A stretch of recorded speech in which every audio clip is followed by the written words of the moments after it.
most filmmakers quit, not because they're untalented, but because the pressure becomes too much. Time pressure, money pressure, family pressure, it all stacks up and it kills your momentum and it kills your career. But today, I'm going to give you a battle plan. By the end of this video, you'll know exactly how to stay in the game, no matter what life throws at you. So let's dive into it. There are 5 pressures that crush most filmmakers. And I know this because each of these pressures has at one stage driven me to the point where I've considered quitting my career as a film producer. So let's see if any of these hit home for you. Number 1, income pressure, right? You've got to make money, but you want to make movies. So you've got this constant pressure, this constant tension of, I want to be making movies, but I need to make money. And how do I reconcile these two things? Number 2, finance pressure. So you've just got no idea how you're actually going to finance and fund your feature film. This is a real problem when you're just starting out, right? Because your access to capital is limited, you've got no track record, you're likely a lot younger, so you don't have those financial resources you can throw behind it. Number 3, self-doubt pressure. So you're wondering, basically, if you've got what it takes. You see other people getting their films financed, getting funded, getting development funding, getting production funding, and for some reason you're not getting any of those things. And so that self-doubt just kicks in and starts to eat away at you.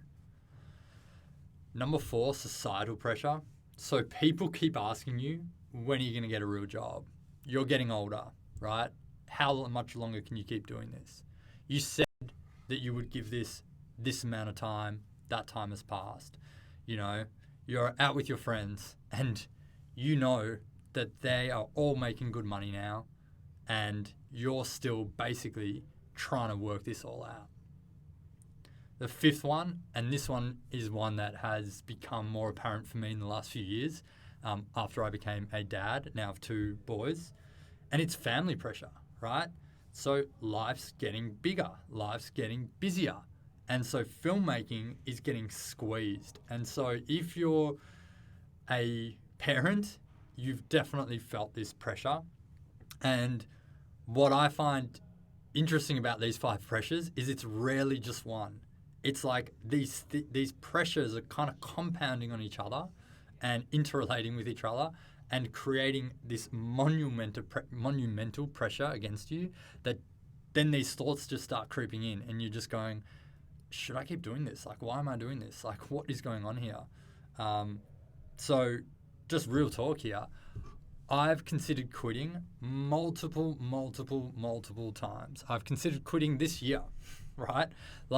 That is how often this self-doubt just creeps in, right? And now when I say I've considered it, it's just those voices in your head. And so you really have to be super clear on why you're doing this and how you're going to actually keep going. So if any of these sound familiar, and I'm sure they do, then don't stress. Like I said, I've been through all of them and I've got the tools to help you push through each. So let's go. Number 1, income pressure, right? How to make money, but then also stay flexible so you can keep making films. So the solution to this is, in my view, to prioritize freelance or consulting work that maximizes your time for filmmaking. I'll probably add to that part-time work, right? So freelancing, consulting, or part-time work. But basically the key here is how do you maximize your time for filmmaking so that it continues to remain a priority. Now, I went from being a full-time lawyer, making films just in my spare time on weekends, at night times. Now I could do that because I was much younger and single. And so I had all the time in the world, right? But I did that to then becoming I did a bit of freelance work or consulting work for the firm that I used to work for. And then I started doing consulting in marketing. I became a marketing consultant. And that gave me more time to work on my projects. So I made my first film, Plague, when I was a lawyer. I made my second film, West of Sunshine, which went on to premiere at Venice. Basically, when I was doing this, I was doing this like freelance work, marketing work. I remember at one point, I was shooting a film. I was doing freelance work for my brother. I was doing marketing consulting for another company. And I was doing legal work. So I was juggling all these things were happening like on the same day. But it gave me that time to actually still make those films. So what I then did is I eventually transitioned into full-time producing and consulting, right? Now, why keep consulting? Because consulting is a really high leverage way to keep consistent cash flow coming in, while continuing to work on projects that take longer to develop, longer to materialize, and have these one-off, basically like income events. So the key here is just like structure your work to support your films. That's how I've always looked at it. How do I structure my work life to support my filmmaking ambitions or film producing ambitions? So action step for you, look at your skill set and find a high leverage freelance or consulting role that gives you control over time. So I'll give you some like actual examples here.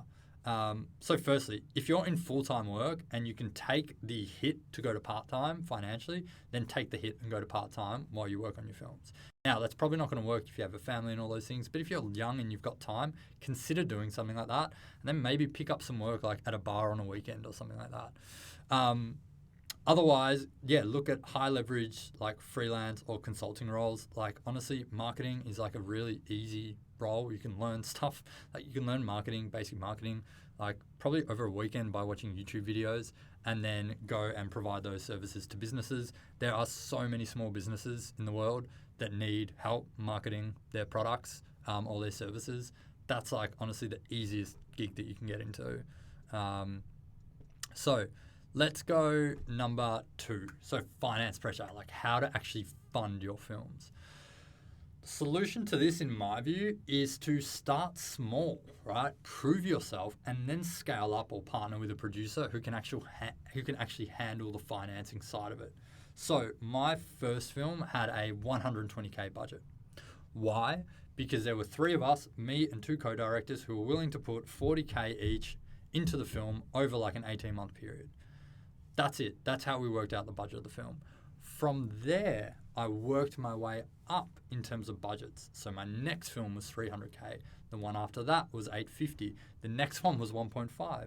The next one was $1.8. The next one was $3.5. So the secret here is I've just been taking these small steps and proving that I can make films at that budget level, deliver those films, and then taking that next leap up to that next budget level. So now I've done a 3.5R, and most of my films now are in the $3 to $5 million range. But I stayed at that like $850 to $2 million. I probably made 4 or 5 films like in that budget range before moving up. So your action step is to basically just plan your next project with the lowest budget possible, or it doesn't even have to be the lowest budget. It's just what do you know that you can finance so that you can get that run off the board at that budget level and then take the next leap up. And just make that happen, right? Even if it's 10K, 50K, 100K, whatever that is, just get in the game. Make a film. Stop talking about it. Go out, make it, and then level up to the next level. Pressure number 3 is self-doubt, right? So how do you stay motivated through this long career? Now, self-doubt is absolutely normal. So the best way to fight it, though, is by taking action. This is what I've always found. So anytime self-doubt creeps in, and it can be debilitating, like there's absolutely no doubt about it. If self-doubt gets the best of you, you start procrastinating, you start questioning things, you're not sure what direction to go in. Like, it is debilitating. I've been there, right? The only way to fight it is by taking action. You just gotta get out, gotta get busy. And even small wins build confidence and kind of just get you going, right? So even after all these years in the industry, I do still experience self-doubt. Like, there's no doubt about it. When it creeps in, what I do now is I look back at my past work, I remind myself what I've done in the past, what I've been capable of doing, and I remind myself that I've been here before and I've done it before, and that I can do it again, right? So I look at those small wins and go, that is proof that I've done it, and it's proof that I'm going to be able to do it. So even if you've just made short films, right, just go back and look, I'm sure if you're watching this video, you have some body of work. That's proof that you can do it. So look at that and then start taking action. So a great way to do this is just like start tracking some of your wins. So you can keep like some sort of success document or a folder to have like your best work to just remind yourself of that progress.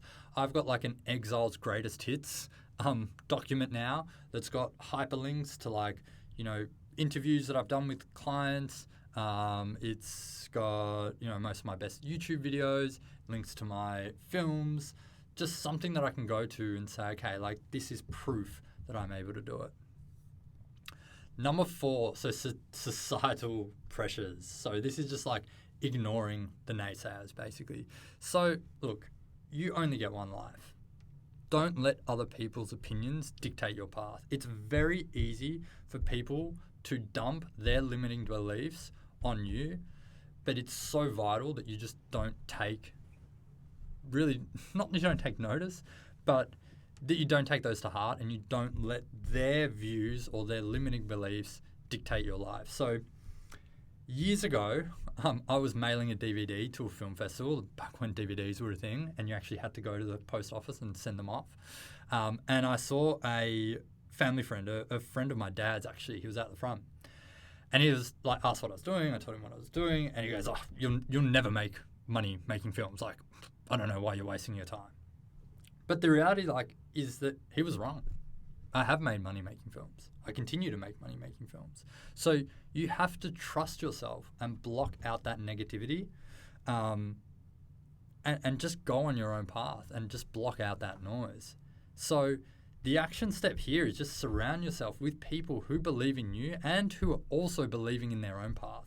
If you can be around friends who are paving their own path and who aren't listening to naysayers, right, who are doing that thing, you're basically just going to seep up that energy and then be more confident when you're doing the same thing. So, that's one of the best pieces of advice I can give you. I think 4 out of 5 of my closest friends all run or have run their own business, right? And like, I don't know if that's just how it happened or whatever, but it like whenever then we meet up and we talk, we're all in the same boat. We're all doing the same thing. I can see that they're all like pursuing their own path, and that gives me motivation to continue as well. So that's the action step. Like, just surround yourself with those people. If your current circle's negative, it sounds cliche, but just like ditch them and find other friends. Like, that's just the reality. Or find like a community, whether it's in person, online, of people who are doing what you want to do. That's the simplest way to do it. The other thing that I would say is that anger can be a really powerful motivator. So that person telling me that I couldn't do it, that I couldn't make it, has actually been a huge motivator for me, in order to prove that person wrong.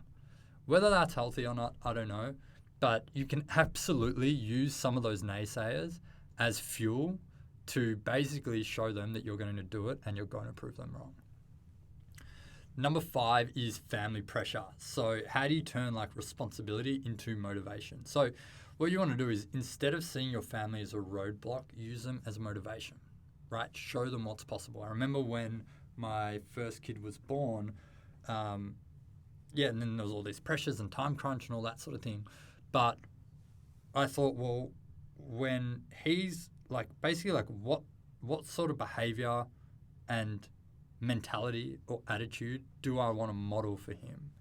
So if I just give up on what I want to do and go get some random job, then what is that saying to him? Am I then basically saying, if your dreams are too big or you don't achieve what you want, fold it in and no longer pursue what you want to pursue? So you kind of just have to have an honest conversation with yourself and say, what sort of a role model do I want to be for my kid? Now, you have to obviously balance that with, you need to be able to make money, you need to be able to bring in income, you need to be able to support your family, with time, with emotionally, financially, all those sorts of things, right? But it comes down to what model do I want to be. So, there was a great quote that I saw that was like, do what you love, just don't bring shame to your family. So in some cultures, following your passion is actually celebrated. In the Japanese culture, there's this concept of ikigai, and it's finding that thing that it's your purpose, like what fuels your life. It's that intersection of like what you're good at, what you're passionate about, what people pay you for, all those things. So finding that for yourself, I think can be a huge motivator, and then it turns that responsibility into motivation. Now, if you need to have an honest conversation with your family about why filmmaking matters to you, then have that conversation, right? But show them the plan for how you're going to make it sustainable. So those are the 5 biggest pressures and exactly how you can overcome them. So if this video has been helpful for you, please give it a like and share it with another filmmaker who needs to hear this. And if you want more actionable insights, resources, then go over to the link in the description, sign up to my newsletter. It's called The Friday Filmmaker. I send that out every Friday, and it will support you as you go through your filmmaking journey. All right, that's it for this week. See you on the next one.